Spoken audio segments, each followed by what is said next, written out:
Sange Lama Yidam Dolma Bavo Ganzo Jodan Rungi Jodan La Changjue Vato Dani Jazoji Daki Jizon Jive Zonangi Dola Benji Sange Duba Shoy. I'd just like to request from you just to pay attention to the words, not to analyze the words intellectually, but to actually listen to the words and let the words flow into your heart. And let the words unfold its inner meaning. I shall recite part of the sutra after the recitation of the mantra, and after which we would go into a little silence, and then I will allow the wisdom from the Blessed One to flow from me to you. So here goes the sacred text. Chogyam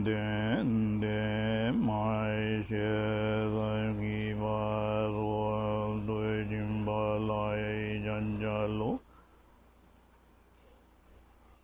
Masam Jome Shirai Barul Chen Make Mi Gai Naim Ge Moi Oi Nye Zoi Zo Zan Zi Shi Jo Yul Wa Do Soim Jalwe Yum Lai Jajalo Dige Dai Gi Dumbai Doi Che Na Chom Den De Jal Boy Gai Jai Goi Bun Boy Zila Ge Loing Gi Gen Duen Chen Boy Dang Chang Choi Sem Wei Gen Duen Chen Boy Dang Tai Jing Du Shui De De Je Joim Den De Samoy Nang Wai Je Jai Wei Joy Gi Nam Dai Ji Ding E Sin Lai Nyum Ba Shoi Zo Yang De Je Jain Ju Zemba Zemba Jen Bo Pang Moi Jen Zezi Wan Ju She Zam Gi Ba Rol Tu Jin Ba Zam Moi Jo Ba Nye Lai Men Ba Da Jing Boi Boi De Dai Lai Yang Zai Shin Ji Tum Ba Nam Ba Da Wo De Ne Sang Ngi Doi Je Dai Dim Be Sha Zi Bo Chain Ju Sem Bai Sem Bai Jen Bo Mang Bai Chen Ze Zi Wan Choi Lai Ding E Je Me Zo Ding E Bu Aim Ding E Bu Mo Kain La La Je Zam Gi Ba Zol Do Jim Ba Zam Moi Jo Bai Chi Ba Doi Ba De Ji Da Lam Bai Jai Ding E Je Me Ba Dang Chang Jue Sem Ba Sem Ba Jem Bo Bang Bai Jen Ze Zi Wan Jue Ki Che Dai Den Ba Sha Dai Da De Bo La Ding E Je Me So Shari Bo Zing E Bo Am Zing E Bo Moi Gang La La She Dam Gi Ba Rol Tu Jim Ba Sam Moi Jo Ba Do Ba De Di Da Nam Ba Da Wa Ja De Pong Boi Nga Bo De Dai Chang Sai Shin Ji Tong Brai Nam Bai Yang Dai Ba Je Zu Da Wo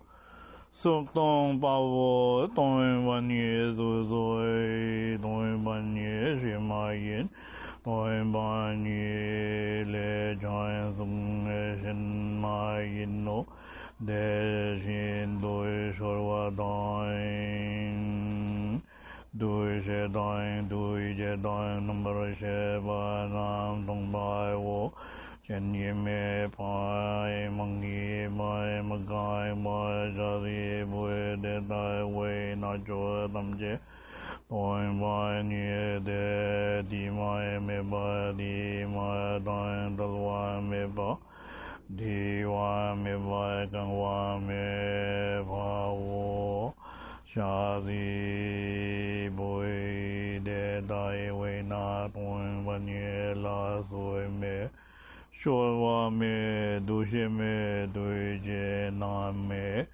Nambaraj va me mi me nawa me nam me che me le me yu me soi me dame di me zo me ze chom me do mi ge kai me bai ne ji kai me yin ge nambaraj pe kai yi va do yang me do ma ze ba me ma ding ba de ba me ba ne ga shi me voi vai dai lam me yi shi me doi ba me ma doi ba yang me do sem lai dim ba me be dai me de chin ji lo le hin doi de ne tu zoem du numberai shumbe dange damje jan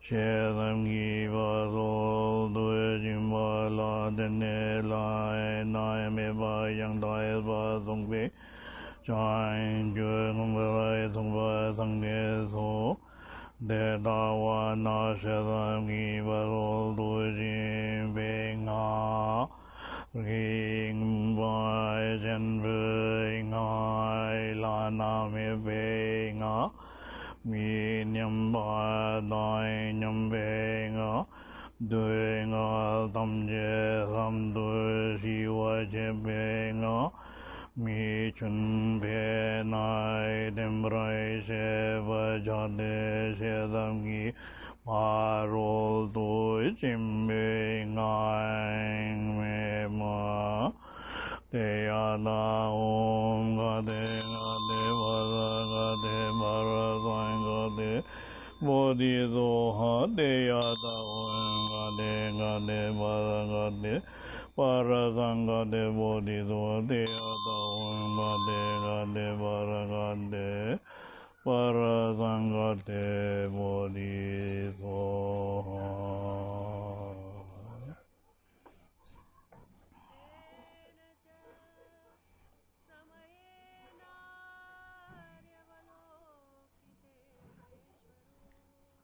The last line that I've recited signifies the progression of the experience of the transcendent, moving forward, as it were, into a realm that is beyond movement. So I'm speaking in a metaphoric way. I'm just praying that we would all understand it, or we will be given the wisdom which we call pragya in Sanskrit. Pragya is the wisdom that will enable us to shift from the usual mindset that we have right now into a mindset that is beyond our understanding. This level of experience is a kind of experience that is called transcendental knowledge, transcendental wisdom. It is a direct experience of the practitioner into the real nature of herself or himself. The real nature that is beyond gender, beyond ethnicity, beyond religion, beyond Buddhism, and yet it is the very foundation of all spirituality. It is the very foundation of that spirit that is being invoked in what you call Buddhism as an institution, or Taoism, or the contemplative dimension of what you call Christianity or Islam. This articulation of gate gate para gate signifies a movement towards that level, towards that point, which in the Dharma we also call the clear point. Is the point where there is no thought, there are no dramas, and it is the point that brings one by way of a wisdom that is beyond the ego. So I like to read the first part of the sutra. When we talk about the sutra, sutra signifies a writing that was recorded upon having heard the voice of the great Buddha of the age, the Lord Shakyamuni. I will call this the highest level of understanding in the great vehicle called the Mahayana Dharma, the great vehicle which is a transformation from the small vehicle. The small vehicle is a vehicle that we use in order for us to go out of our pain and suffering. Our concern is how to get out of it. Now when we go into the Mahayana vehicle, wisdom is given to us that our liberation is not only for us. In fact, liberation is a corporate freedom, a freedom that frees everybody from all interdependent conditions and shackles that has created the suffering. So the intention of someone who moves into this level of the great vehicle is someone who is who is not concerned about freeing his own body from his own personal pain, but he feels the pain of the other person, the pain of the other persons, the pain of so many persons, the pain of the whole country, the pain of the whole planet. And the bodhicitta is a spontaneous movement of compassion to respond to all those pain. It is not a response coming from the ego, which does not really exist. The ego only creates a drama of illusion, a kind of masquerade of what you call compassion, but it doesn't go beyond what you call pity, and pity is not compassion. Compassion is the spontaneous empathy towards others, an empathy, an aspiration to be able to be an instrument to free others from all their pains in their life, in all their lives, and to be free totally from pain from all future lives. This is the bodhicitta. This is where one is moving into as the mantra gate gate para sangate bodhisattva is leading to. So let me read to you the translation of the first few lines. From the Sanskrit text, or I should call the Tibetanized Sanskrit text, we hear the homage being uttered, which says, homage to the noble lady, transcendent conqueror Pragya Paramita. Chomden de Masera Kiparol to Jimbala Chachalo. homage to Pragyaparamita. Inexpressible through speech or thought, whose very nature is unborn, unceasing space. The experiential sphere of self-aware wisdom. So what does it mean? It is tapping into the nature of the transcendent deity, who we may call also the deity who is the eternal feminine. What is the eternal feminine? In our own mandala, the eternal feminine is very much expressed in the person of Jesundolma or Aryatara, who has been realized as a real Buddha by those who have entered into the path of the great vehicle. When one is in the smaller vehicle called Hinayana, Tara is not considered a Buddha. In the lower vehicles, people believe that the Buddha can only become a male, or enlightenment can only be attained by someone who has attained the gender of masculinity. One has become a male in the incarnation, that's why one is entitled to become a Buddha. In the legend or parables regarding Tara, it has been said that in the realm where Tara was when she was about to attain enlightenment, her attention was called by the other Buddhas in that realm, who told her, "Noble lady, you only have one more incarnation, then you will be a perfect Buddha. You need to become a male." Tara said, articulated to the other Buddhas, "This one I'm going to tell you, I am a female, and I will attain enlightenment as a woman.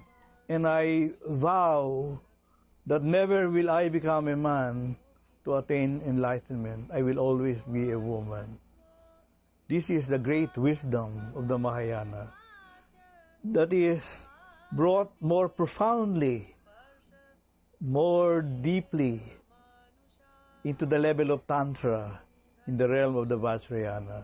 The Hinayanis don't believe these things because their text is limited to the articulation of the Buddha in the earlier days of his sermon.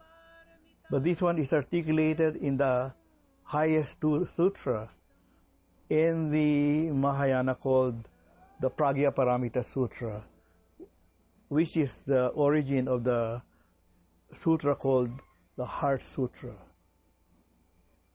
One writer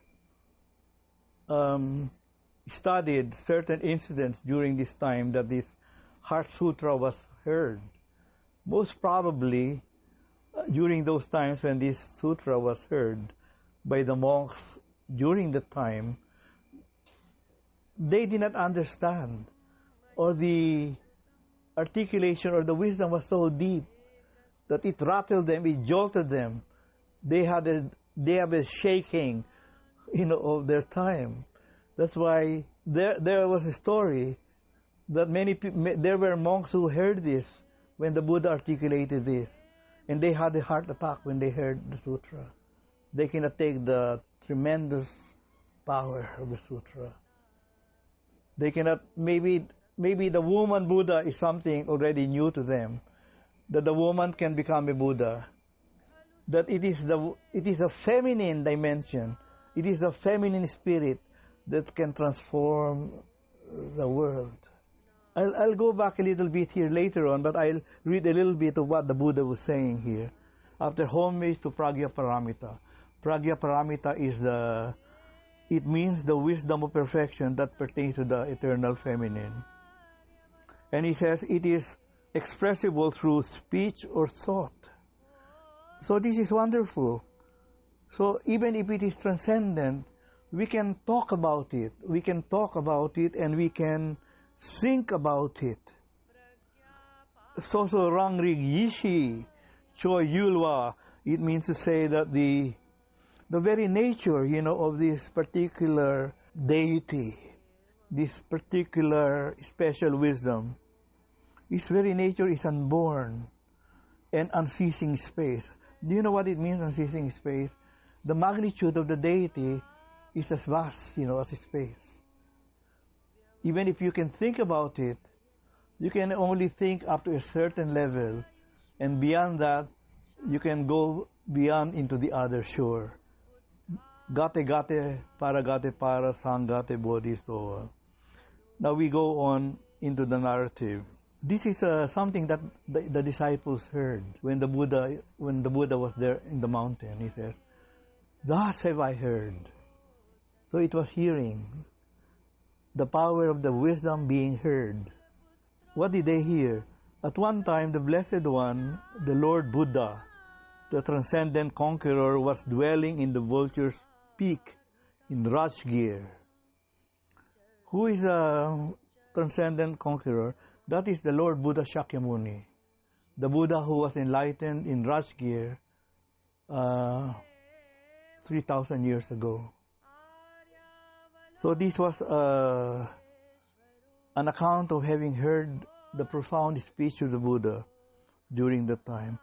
So what was happening at that time? Thus have I heard. What did they hear? And who was hearing? Gelumgi Gendun Chembo Dang. It was being heard by the assembly of all the ordained monks. Ordained monks? The monks who have already taken all the vows of monkhood. They have total vows. Because there are different levels of ordination. The other, one level of ordination will be an ordination of the Getsul. There's a novice monk. But when you take all the vows, it's called the Gelung. So the Gelung are the fully ordained monks. They were the assembly of ordained monks. And who else? Changchuk Sempe Gendun Chempo Dang Tapchik Tu Jukte. What he's saying, aside from the monks, the great assembly of bodhisattvas were there. What are the bodhisattvas? The bodhisattvas are very highly attained beings. Most of them maybe came from the monkhood. For example, the bodhisattva Manjushri, the one with the sword, bodhisattva, once upon a time he was one of the members of the Sangha. So he attained enlightenment somehow along the process. The bodhisattva is almost a Buddha. One step, he'll become a totally enlightened Buddha. So this gathering was a gathering of monks and bodhisattvas. Then he goes on. At that time, from among various dharmas, the transcendent conqueror entered the samadhi known as profound illumination. What does it mean? At the time, from among the various dharmas. The various dharmas, we would say, are the different realms, that were existing before him. So when he enters the profound illumination of the samadhi, he goes into a magnanimous level of awareness, traversing through all the dharmas. These are the different spheres. It is beyond our imagination what these spheres are. So, but he had to go into that level of meditation. This is not just a meditation sitting like this. It is a magnitude of awareness, experiencing all the vastness, of the realms, the various dharmas. Then when he did that, he entered in what is called profound illumination. So what is this profound illumination? That is the light. That is the true light. He enters into the true light. And everybody was listening to what he was saying. He had to go into the light. He had to meditate into that profound illumination which is the light. But all the dharmas will have to be open. All the realms will be open. Then he goes into the profound meditation of those magnanimous realms. That is beyond our imagination. It's like being immersed into so many galactic factors that is beyond our imagination. Only such kind of an enlightened being can go into that. And that enlightened being was the Buddha Shakyamuni. It's called Shakyamuni because his family belonged to the Shakya clan in Nepal. So Muni means sage. He is the sage of the Sakya clan. Then we'll go into the next. At the same time, the Bodhisattva, Mahasattva, the powerful Arya Avalokiteshvara, was looking into the profound practice of the transcendent wisdom, and saw perfectly that the aggregates are, in their ultimate nature, completely empty. So the first stage, that Buddha in the higher level looks, meditates, contemplates into the profound level, of light. Simultaneously, there is now the greatest bodhisattva during the time, with 100-armed, 100,000 arms, we call Avalokiteshvara, Chenrezig. You have the picture here. He has 100,000 arms because his drive to rescue people from the suffering, samsara, is so magnanimous. It is unimaginable how much love, that bodhisattva can take. So while the Buddha Shakyamuni was contemplating the profound illumination, the bodhisattva simultaneously started seeing the nature of this world.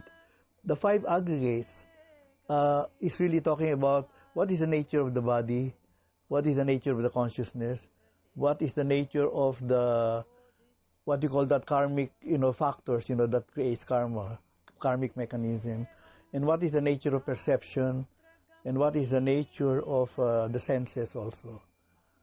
What he saw, while being in touch with the profound illumination of the Buddha Shakyamuni, he saw that everything here that we see very, very solid, our emotions, our mind, our attachment, our loneliness, our afflictive emotions, our anger, our attachment to things, all these things are empty. It doesn't have any essence. And yet we crave so much, to have all these things. But as the Buddha goes into the profound illumination, simultaneously, the Bodhisattva is able to see the nature of emptiness.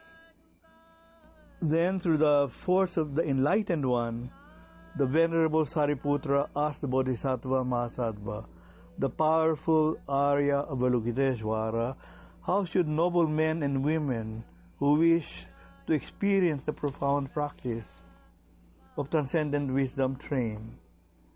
Thus he spoke.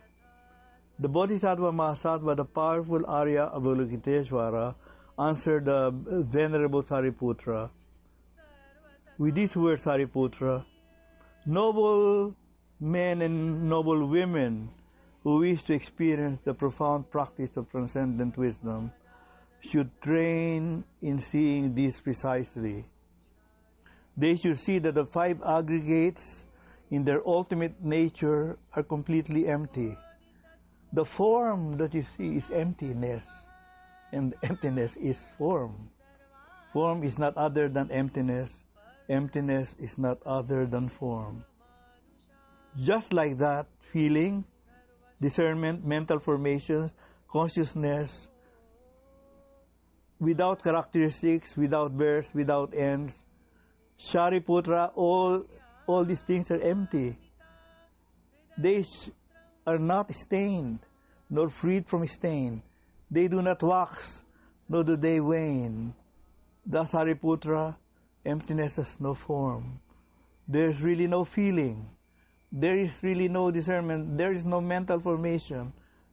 No consciousness, no eye, no ear, no nose, no tongue, no body, no mind, no shape, no sound, no smell, no taste, no touch. Neither anything, no eye faculty potential, no mental faculty potential, no mental consciousness potential, and none in between. There is really no ignorance. There is really no end of ignorance. There is no aging, there is no death, and there is none in between. No cessation of suffering.